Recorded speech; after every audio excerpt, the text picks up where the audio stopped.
सावर्णी मुनि की पुत्री तुलसी अपूर्व सुंदरी थी।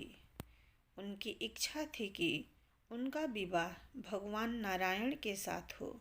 इसके लिए उन्होंने नारायण पर्वत की घाटी में स्थित बद्री वन में घोर तपस्या की। दीर्घ काल तक तपस्या के उपरांत ब्रह्मा जी ने प्रसन्न होकर दर्शन दिया और वर मांगने को कहा।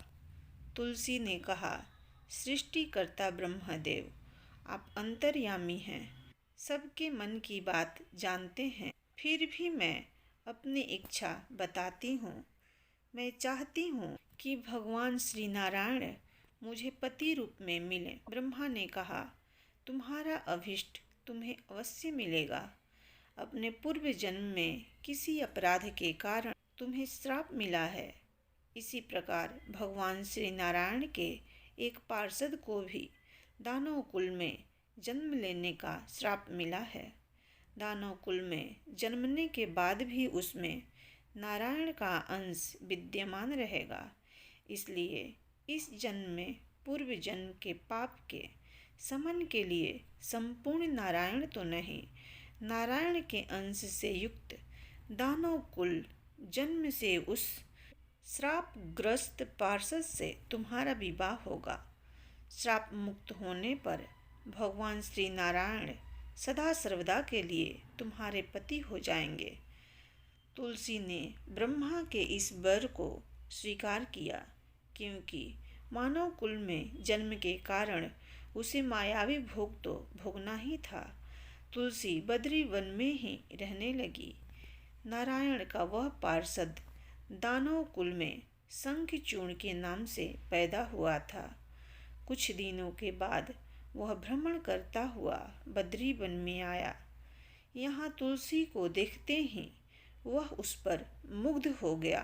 तुलसी के सामने उसने अपने साथ विवाह का प्रस्ताव रखा। इतने में ही वहाँ ब्रह्मा जी आ गए और तुलसी से कहा, तुलसी, शंखचूर्ण को देखो, कैसा देवोपम इसका स्वरूप है। दानव कुल में जन्म लेने के बाद भी लगता है जैसे इसके शरीर में नारायण का वास हो। तुम प्रस्ताव को सहर्ष स्वीकार कर लो। तुलसी को भी लगा कि उसकी तपस्या पूर्ण हुई, उसे इच्छित फल मिला है। शंखचूर्ण के साथ उसका गंधर्व विवाह हो गया और वह शंखचूर्ण के साथ उसके महल में पत्नी बनकर आ गई। शंखचूर्ण ने अपनी परम सुंदरी सती साध्वी पत्नी तुलसी के साथ बहुत दिनों तक राज्य किया। उसने अपने राज्य का इतना विस्तार किया कि देवलोक तक उसके अधिकार में आ गया। स्वर्ग का सुख भोगने वाले देवताओं की दशा भिखारियों जैसी हो गई।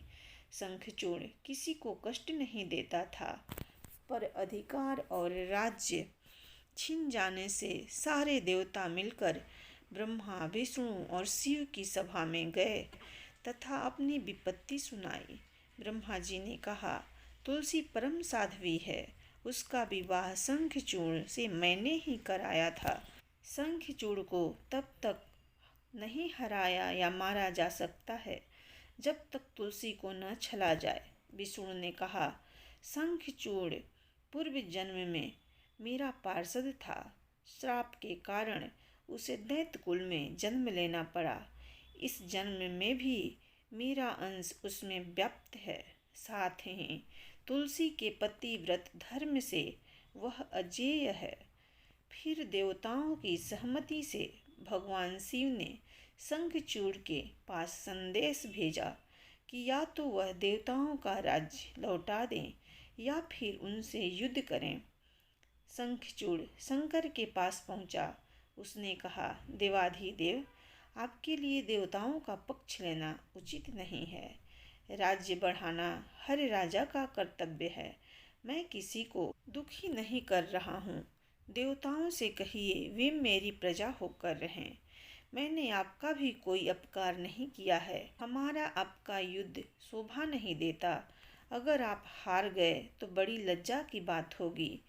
मैं हार गया तो आपकी कीर्ति बहुत अधिक नहीं बढ़ेगी, भगवान शंकर हंसे। वे तो सब रहस्य समझते थे।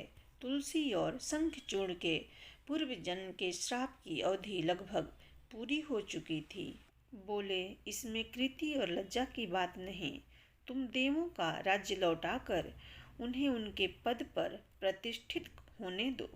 युद्ध से बचने का यही एक उपाय है। शंखचूड़ ने कहा, मैंने युद्ध के बल से देवलोक जीता है। कोई उसे युद्ध के द्वारा ही वापस ले सकता है। यह मेरा अंतिम उत्तर है। मैं जा रहा हूँ। ऐसा कहकर शंखचूड़ चला गया। उसने अपनी पत्नी तुलसी को सारी बात बताई और कहा, कर्म भोग सब काल सूत्र में बंधा है। जीवन में हर्ष, शोक, भय, सुख, दुख, मंगल, अमंगल काल के अधीन हैं। हम तो केवल निमित्त है। संभव है भगवान शिव देवों का पक्ष लेकर मुझसे युद्ध करें। तुम चिंता मत करना। तुम्हारा सती तेज मेरी रक्षा करेगा। दूसरे दिन भगवान शंकर के नेतृत्व में देवताओं ने युद्ध छेड़ दिया। शंखचूड़ ने भीषण बाणों की वर्षा कर उनका वेग रोका। उसके प्रहार से देवता डगमगाने लगे। उसने दानवीय शक्ति का प्रयोग कर मायावी युद्ध आरंभ किया। युद्ध स्थल पर वह किसी को दिखाई नहीं देता था, पर उसके अस्त्र शस्त्र प्रहार कर देवताओं को घायल कर रहे थे। देवगण अपने अस्त्र चलाएं तो किस पर चलाएं, क्योंकि कोई शत्रु सामने था ही नहीं। कई दिनों तक इस तरह भयंकर युद्ध चला। शंखचूड़ पराजित नहीं हुआ। तब शिव ने विष्णु से कहा, विष्णु, कुछ उपाय करो, अन्यथा मेरा तो सारा यश मिट्टी में मिल जाएगा। विष्णु ने सोचा, बल से तो शंखचूड़ को हराया नहीं जा सकता, इसलिए छल का सहारा लेना होगा। उन्होंने तुरंत अपना स्वरूप शंखचूड़ जैसा बनाया और अस्त्र शस्त्र से सुसज्जित हो तुलसी के पास आए और बोले, प्रिय, मैं युद्ध जीत गया। सारे देवता भगवान शंकर समेत हार गए। इस खुशी में आओ, मैं तुम्हें अंक से लगा लूं।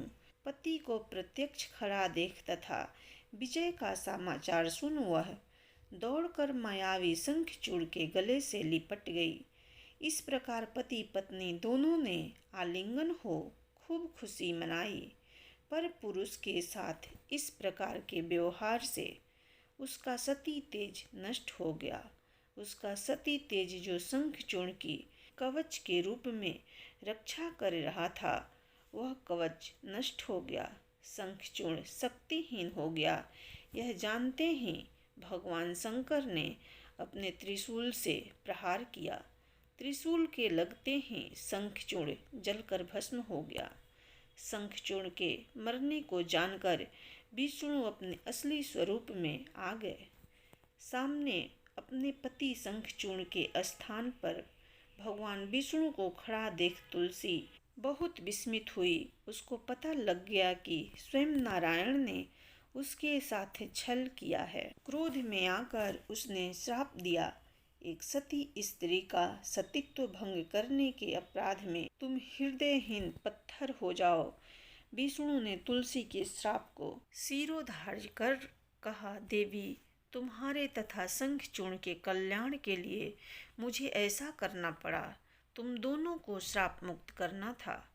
तुम भी अब शरीर त्याग कर तुलसी बिरवा के रूप में जन्म लोगी और मेरी पूजा तुलसी दल से होगी। मैं सालग्राम पत्थर बनूंगा। मेरे शीश पर तुम आदर से विराजमान होगी। तुम्हारे पति की हड्डियों की चूर्ण से शंख की उत्पत्ति होगी। उस शंख ध्वनि से देवताओं तथा मेरी पूजा आराधना होगी। जहाँ शंख ध्वनि होगी वहाँ मंगलमय मैं विराजमान रहूँगा। तुमने पूर्व जन्म में बद्री वन में मुझे पाने के लिए बड़ी तपस्या की थी। अब अगले जन्म में मैं नारायण स्तर के रूप में बद्रीनाथ वन में स्थापित होऊंगा और मेरी पूजा अर्चना फल फूल से न होकर तुम्हारे तुलसी दल से होगी। मेरे शीश पर विराजमान होकर तुम मुझसे भी उच्च पद प्राप्त करोगी।